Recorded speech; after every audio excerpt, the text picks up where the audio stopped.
Subscribe करें हमारे YouTube channel को और बेल आइकन को प्रेस करें हमारे लेटेस्ट वीडियोस को देखने के लिए।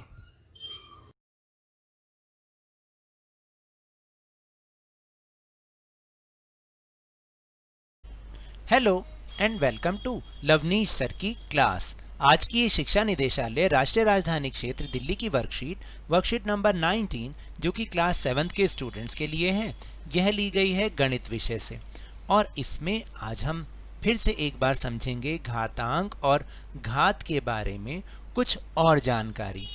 जैसे हमने पिछली वर्कशीट में समझा था ना कि घातांक कैसे लिखते हैं और घात कौन सी होती है, तो चलिए इस वर्कशीट में भी हम कुछ इससे आगे की जानकारी प्राप्त करते हैं। तो शुरुआत करते हैं मेरे साथ और समझने की कोशिश करते हैं।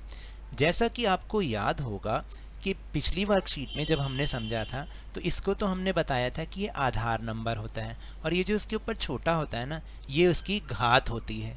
यानी 4 की घात अगर 3 है तो इसका मतलब 4 को 3 बार गुणा करना, 4 गुना 4 गुना 4, 4 तिया 12 नहीं करना, 4 गुना 4 16 और 16 गुना 4 64, 64 होगा इसका उत्तर। तो आज हम इसके आगे की जानकारी प्राप्त करते हैं।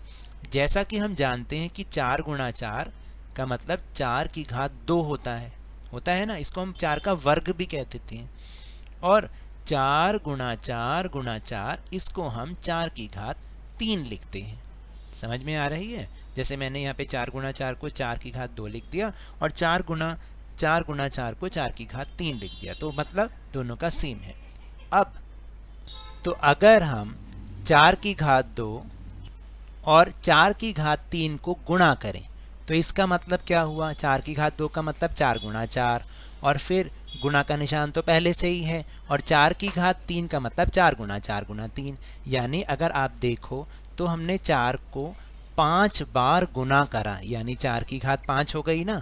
तो इसको हम ऐसे भी लिख सकते हैं कि आधार नंबर तो हमारा वही रहेगा, क्योंकि घाती तो अलग अलग हैं, आधार नंबर तो वही है, तो आधार नंबर तो हम 4 ही लिखेंगे। जो उनकी घात होगी, अगर बीच में गुणा का निशान है तो उनकी घात हमेशा जमा हो जाती है, उनके जो घातांक होते हैं वो आपस में जुड़ जाते हैं।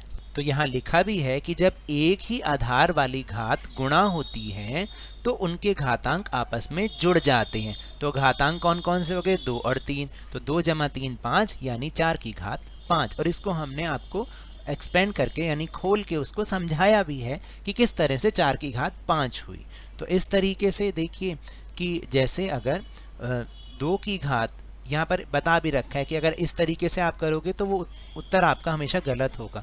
तो इसके लिए जो फॉर्मूला है वो यही है कि शून्येतर पूर्णांक यानी a के लिए अगर a की घात m और गुणा a की घात n है तो इसका उत्तर हमेशा a की घात m जमा n हो जाएगा। a का मतलब यहाँ पर कोई भी संख्या हो सकता है, पूर्णांक कोई भी हो सकता है इसमें, ठीक है। और m और n क्या होंगी? वो पूर्ण संख्याएं हैं, यानी ये ऊपर पूर्ण संख्याएं होंगी। पूर्ण संख्याएं, पूर्णांक नहीं। पूर्ण संख्या का मतलब जमा की संख्या, यानी घात जो है वो जमा की संख्या है। इसी तरह से जब एक ही आधार वाली घातों का विभाजन करना हो, यानी उनको भाग करना हो, देखिए आधार नंबर क्या है? 3, और इसमें भी क्या है? 3। तो 3 की घात 4 भाग 3 की घात 2। 3 की घात 4 का मतलब होता है 3 को 4 बार गुणा करना, ठीक है। और 3 की घात 2 का मतलब 3 को 2 बार गुणा करना, और भाग का मतलब बटा भी होता है, जैसा कि हमने समझा ही है। तो ऊपर तो आ जाएगा, क्या आ जाएगा? 3 गुना 3 गुना 3 गुना 3, यानी 3 की घात 4 है ना, तो हमने 3 को 4 बार गुना करके दिखा दिया। बटे में भाग का मतलब क्या होता है? बटे। 3 को 2 बार गुना कर दिया। तो देखिए, तो हमारे पास जो कॉमन आया वो क्या आया? 3 गुना 3। और हमने ऊपर क्या कर दिया? जब भी हम भाग करेंगे, अगर बीच में भाग का निशान होगा तो आधार नंबर दोनों का अगर एक जैसा है तो घातांक घटा हो जाएंगे।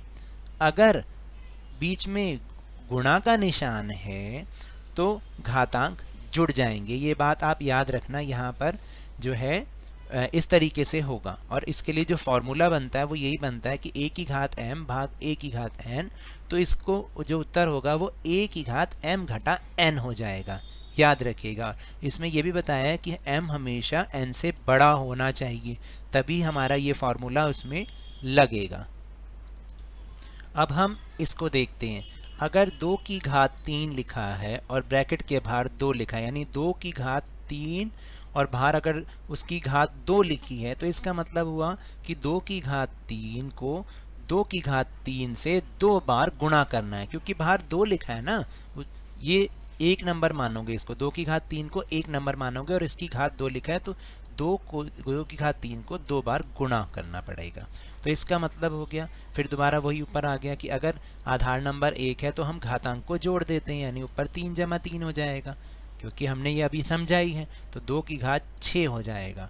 तो इसका मतलब 2 की घात 6 को 6 तो हो ही जाएगा, वो तो हमने जमा करके देखा। तो अगर हम इन दोनों को आपस में गुणा भी कर दें तब भी हमारा उत्तर वही होगा। तो इस तरह से फॉर्मूला यही बन जाएगा कि अगर a की घात m हो और वो उसकी घात n हो तो हम उनको आपस में गुणा कर देते हैं, यानी घात पर घात अगर हो तो हम आपस में उनको गुणा कर देते हैं। तो जैसे अगर इसमें ये देखिए, ये बता रहा है कि सोचिए कौन बड़ा है, तो 5 की घात 2 को 3 से गुणा करना है। 5 की घात 2 का मतलब कितना होता है 25, गुणा 3 कितना होता है 75। और अगर दूसरा वाला देखें जो अभी अभी हमने समझा कि 5 की घात 2 और इसकी घात है 3, घात पे घात, तो आपस में इनको गुणा हो जाएगी। तो 5 की घात 6 मतलब कितना हो गया, आप देखो 5 गुणा 5 गुणा 5 गुणा 5 गुणा 5 और गुणा 5। तो इस तरह से नेचुरल बात है, इसकी ये ज़्यादा ही उत्तर आएगा इसका, तो इसका मतलब ये बड़ा है।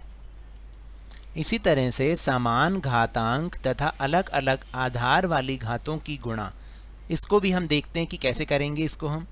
देखिए, अगर आधार अलग अलग हो और घातांक सेम हो, अभी ऊपर हमने क्या किया कि आधार एक जैसे थे और उनके घातांक अलग अलग थे, तो ऐसे में हमने उनको जोड़ा या फिर गुणा कर दिया था। ऐसे ही अगर जब समान घातांक हो, यानी घात तो एक जैसी हो और जो उसके आधार हों वो अलग अलग हों, तो उनको हम कैसे करेंगे, जैसे यहाँ पर है 2 की घात 3 गुणा 3 की घात 3, तो घातांक तो एक जैसे हैं, समान है, और आधार नंबर वो अलग अलग हैं। आधार कहते हैं नीचे वाले नंबर्स को। तो जैसे 2 की घात 3 का मतलब होता है 2 गुणा 2, यानी 2 को 3 बार गुना करना, और 3 की घात 3 का मतलब 3 को 3 बार गुना करना। अब इनके अगर हम देखिए, इनके अगर हम जोड़े बना दें, 2 गुणा 3, 1 2 इधर, तो देखिए सरल कीजिए और अपने उत्तर को घातांक के रूप में लिखिए। तो कैसे करना है इसको, पहला आपको हर एक क्वेश्चन के आगे एग्जाम्पल दे रखा है, बिल्कुल वैसे ही वैसे करना है। जैसे 2 की घात 5 गुणा 2 की घात 3, दोनों का आधार नंबर सेम है, आधार नंबर मतलब जो आधार की संख्या है वो सेम है, तो आपने उसको केवल 2 ही लिखना है और ऊपर की घातों को जमा कर देना है, 5 जमा 3 यानी 2 की घात हो जाएगा 8। ऐसे ही अगर माइनस, देखिए सॉरी ये पहला क्वेश्चन है p की घात 3 और p की घात 2, तो इसका उत्तर कैसे बनेगा, आधार संख्या जो इसकी है वो p बनी रहेगी और ऊपर की घातों को सिर्फ जोड़ना है, 3 जमा 2 बराबर, यहाँ पे गलत लिखा, यहाँ पे लिखा 5, यहाँ आ जाएगा 5, p की घात 5।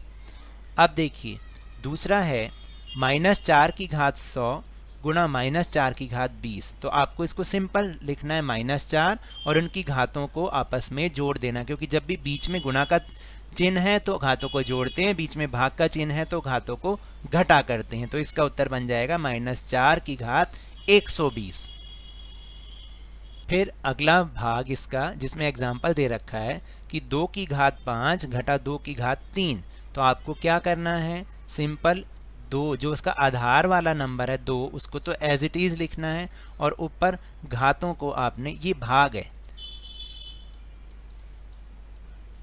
2 की घात 5 घटा 2 सॉरी घटा नहीं है, भाग 2 की घात 3, जब भाग होता है तो ऊपर घातों को हम घटा करते हैं, तो 2 तो आपने ऐसे ही लिखना है और घातों को आपस में घटा कर देना है, तो बन जाएगा 2 की घात 2। इसी तरीके से यहाँ पर देखिए जरा, 20 की घात 15 भाग में 20 की घात 13, तो आपने सिर्फ 20 तो एज इट इज़ लिखना है और घातों को आपस में घटा कर देना है, तो उत्तर बन जाएगा 20 की घात 2। फिर इसी तरह से 7 की घात 13 भाग 7 की घात 10, तो दोनों का आधार जो संख्या है वो सेम है, तो 7 लिखा और घातों को आपस में घटा करना है। 13 घटा 10 बराबर 3, ये बन जाएगा उत्तर 7 की घात 3। अब हम देखते हैं अगला एग्जाम्पल। अगर 5 की घात 2 की घात, घात के ऊपर घात, आपको याद है ना, हमने ये प्रश्न किया अभी समझा था। तो जब भी घात पे घात होती है तो उसको केवल 5 तो ऐसे ही लिख देते हैं और उसकी घातों को आपस में गुणा कर देते हैं। जैसे ये है 6 की घात 2 उसकी घात 10, तो आपने क्या करना है, इसको खोल के, मैंने तो आपको खोल के समझाया है, लेकिन आप इसको सिंपल गुणा भी कर देंगे तो भी इसका उत्तर यही आएगा। 6 की घात 10, 6 की घात 10, तो 6 तो ऐसे ही रखना है, 10 जमा 10 20, 6 की घात 20 बन जाएगी। चाहे आप इसको आपस में गुणा भी कर सकते हैं। तो 7 की घात 50 की घात 2, तो यानी 7 की घात 50 को 2 बार गुणा करने पर 7 की घात 50 जमा 50, 7 की घात